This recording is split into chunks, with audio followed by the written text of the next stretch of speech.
While I know that the breed has suffered from some bad reputation points in the past, but it seems today breeders are doing better to breed a more stable, minded family pet. What should a Rottweiler's temperament be like? They're supposed to be a stable, confident dog. Sometimes they can be a little aloof with strangers, but other than that, they should be a confident, stable dog. They are a confident dog and they're an intelligent breed. So when you have an intelligent breed that's powerful, it is the responsibility of the owners to really socialize and train these dogs. With your puppy buyers, what kind of guidelines do you put out there, or what recommendations do you give the new puppy buyers with regards to socializing a Rottweiler? I encourage them to do obedience. Also, the first year that they have my puppies, I include as many socialization sessions as they want to attend with me. You are a breeder, a preservation breeder. You're 24/7 support if someone buys a dog from you. What is the advantage of going to a reputable breeder? Support. If they have any sort of an issue, I will troubleshoot with them with my vet. When the day comes that they have to put them down, I'm there with the family to help. You're there the whole time, and that really is something people don't talk about as often when it comes to a preservation or a reputable breeder, someone who is there with them the entire time. Now, you talked about health. Is the Rottweiler in good health in general, and is there any health tests you do for a Rottweiler? So, I'm finding more and more that, hips and elbows have always been an issue, but more and more we're seeing it in all breeds. Same with cancer, it's on the rise. The testing I do is hips, elbows, cardiac, dentition. I do JLPP and NADS and LEMP. And I do a full embark testing because then I can do genetic comparison between my two dogs before I breed to ensure I have no obvious genetic issues. Absolutely. As preservation breeders, we really do try to breed the healthiest dog possible, although they are animals and things happen. But the good breeders do their due diligence to make sure they are selling healthy animals. Let's talk about the Rottweiler's coat. Is it a double coat? It's in this color of black and rust. Does it come in any other colors? Black and tan, black and mahogany. Not supposed to be anything other than those colors. You get some people who do what they call hybrid breeding, where they're breeding for red or whatever. And these are recessive genes. Once you start getting into the recessive genes, you start opening yourself up to other problems. Other health problems. That's interesting. We were speaking with the Doberman breeders earlier, and sometimes they breed albino Dobermans with the blue eyes. They call them cream.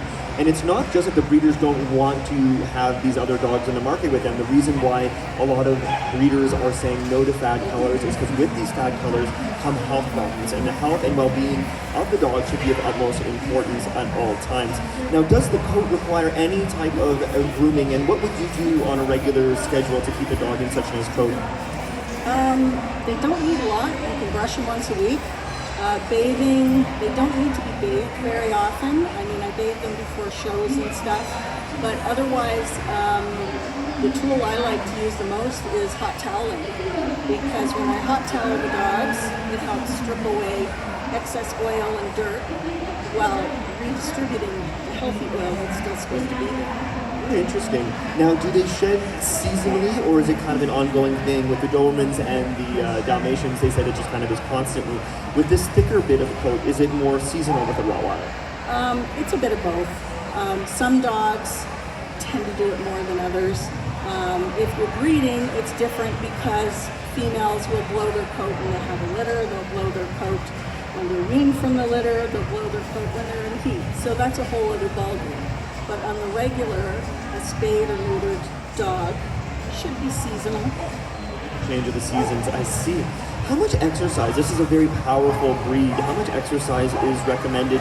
And when you are bringing a dog to adulthood, are you cautious of how much exercise and the type of exercise you're giving a puppy as they enter into adulthood? Yes, I encourage people to avoid stairs and jumping for a puppy under a year. That can contribute to damaging the growth plates. Exercise, I mean, so long as they get regular exercise, walking, once a day, twice a day for some people. If you've got a yard and a place for them to play and go out and throw the ball around and play with them. They don't need much more than that unless you're getting a higher drive puppy. And that's when I would place it in a home with a family that, for instance, do 5K runs. You know, so that's where my job is to place according to the lifestyle of the family. I always find with reputable breeders, they will pick the dog for the family. I think a lot of people have the idea that they're going to sit on the floor and the first dog that comes to them is going to be theirs forever.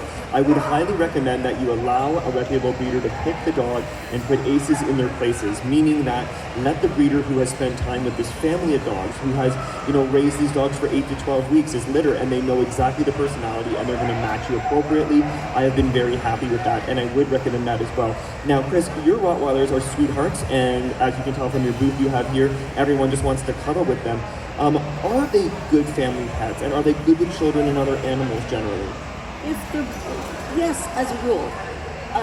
But again, it comes back to the breeder. What is the breeder breeding for? My argument with some breeders is 95% of the dogs are, you know, our puppies are not going to go to working homes where they have to have that high drive.